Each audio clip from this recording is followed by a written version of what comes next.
లావణ్య రాజ్ తరుణ్ వ్యవహారంలో మరో ట్విస్ట్ ఇది. లావణ్య ఉంటున్న ఇంటిని 4 ఏళ్ల క్రితం రాజ్ తరుణ్ తాకట్టు పెట్టాడు.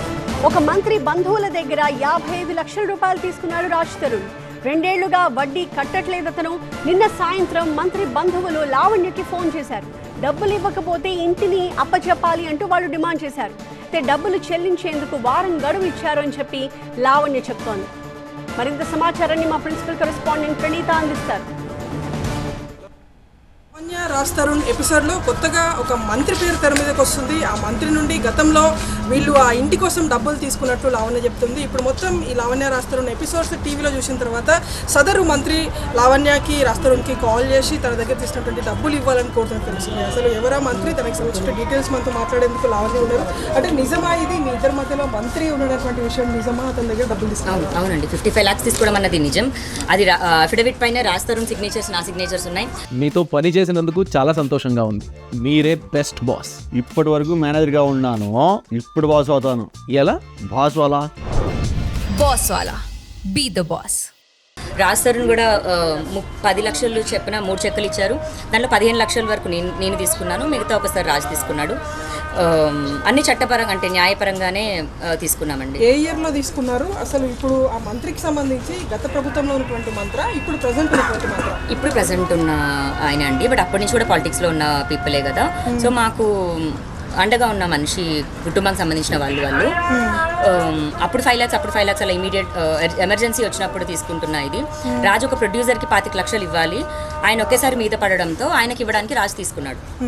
అంటే ఏ ఇయర్లో తీసుకున్నారు? 2021 ఆ టైంలో తీసుకున్నారు. అప్పటి నుండి ఎంత ఇంట్రెస్ట్ తీసుకున్నారు? మీరు ఎన్ని సంవత్సరాలు ఇంట్రెస్ట్ చెల్లించారు? 2 సంవత్సరాలు. తాజాగా ఆయన ఎందుకు ఎంటర్ అవ్వచ్చు వచ్చారు? 2 సంవత్సరాలు కట్టామండి. 2 సంవత్సరాలు కట్టిన తర్వాత గ్రాడ్యువల్లీ ఇంట్రెస్ట్ పే చేయడం అనేది తగ్గిపోయింది. ఎందుకంటే అంటే మంత్రి గారు ఇవ్వడం కాదు కదండి, వాళ్ళ తాలూకా వాళ్ళు ఇచ్చారు. సో మేము ఇవ్వనప్పుడు మళ్ళీ వాళ్ళ దగ్గరికి సహాయానికి వెళ్తారు కదా, అలా సహాయంకి వెళ్ళినప్పుడు మీరు కట్ అయ్యండి, మీ గడువు అయిపోయింది అని మాకు కాల్ ఇచ్చారు, ఫైనల్ కాల్ ఇచ్చారు. ఫైనల్ కాల్ ఇచ్చినప్పుడు మరి రాజ్ లేడండి అన్నాను. రాజ్ ఫోన్లు ఎత్తట్లేదంట వాళ్ళ సైడ్ నుంచి కూడా. మరి వాళ్ళు హ్యాండ్ ఓవర్ చేసుకుంటామన్నారు, చేసుకోండి అన్నాను. నాకు కూడా మంచిదే. ఎప్పుడు కాల్ చేశారు వాళ్ళు? ఏమని చెప్పారు కాల్ చేసి? నిన్న సాయంత్రం కాల్ చేశారండి, ఒక 7 టైం ప్రాంతంలో చేశారు. ఫస్ట్ 2 days టైం ఇచ్చారు. 2 days కాదండి, 1 week, 10 days అన్నాను, వాళ్ళు 1 week ఇచ్చారు. ఎప్పటి నుండి ఇంట్రెస్ట్ కట్టడం తగ్గింది? 2 years. లాస్ట్ ఒక 18-19 months కట్టారు. 2 years నుంచి స్టాప్ అయింది. ఎంత ఇంట్రెస్ట్ కట్టేవాళ్ళు నెలకు? అదంతా రాజే పంపించేవాడండి. అమౌంట్ అంతా రాజే పంపించేవాడు. సో ఇప్పుడు వాళ్ళు వెకేట్ చేసుకుంటామని చెప్పేసి హ్యాండ్ ఓవర్ చేసుకుంటామన్నారు. ఎందుకంటే ఆ కండిషన్స్లోనే ఉంది. ఎందుకంటే మేము హౌస్ డాక్యుమెంట్స్ పెట్టి తీసుకున్నామండి, నార్మల్గా అప్పుగా తీసుకోలేదు. హౌస్ డాక్యుమెంట్స్ పెట్టి తీసుకున్నాము, అఫిడవిట్లోనే ఉంది. గడువులోపు ఇవ్వకపోతే సమ్ కండిషన్స్ అప్లై ఉంటుంది కదా, గడువులోపు ఇవ్వకపోతే హ్యాండ్ ఓవర్ చేసుకుంటామని ఉంది, చేసుకుంటామన్నారు. నేను కూడా వెళ్ళిపోదామని అనుకున్నాను. నాకు కూడా సేఫ్టీ లేదు, మా ఓన్ కమ్యూనిటీలో నాకు సేఫ్టీ లేదు అన్న ఫీలింగ్ ఉన్నప్పుడు నేను ఇంకా ప్రాణాలతో కూడా ఎలా ఉంటాను? ప్రతిసారి మా డాడీ కూడా నాకు సేఫ్టీగా ఉండలేరు. సో నేను కొత్త హౌస్ తీసుకున్నాము, వెకేట్ చేసేస్తాం ఒక 3 daysలో. తాళాలు మాత్రం నా హ్యాండ్ ఓవర్లోనే జరుగుతుంది. అంటే వాళ్ళకి ఇచ్చేస్తారా? మంత్రి తాలూకా వ్యక్తులకు ఇస్తారా తాళాలు? మంత్రి తాలూకా వ్యక్తులకు ఇచ్చేస్తాం. ఓకే. అసలు 55 lakhs ఇంటి కోసమే తీసుకున్నారు? ఇంటి కోసం అంటే రాజ్ తీసుకున్నాడు, ఇంటి డాక్యుమెంట్స్ పెట్టి రాజ్ తీసుకున్నాడు. దేనికోసం? ప్రొడ్యూసర్కి 25 lakhs ఇవ్వాలని తీసుకున్నాడండి.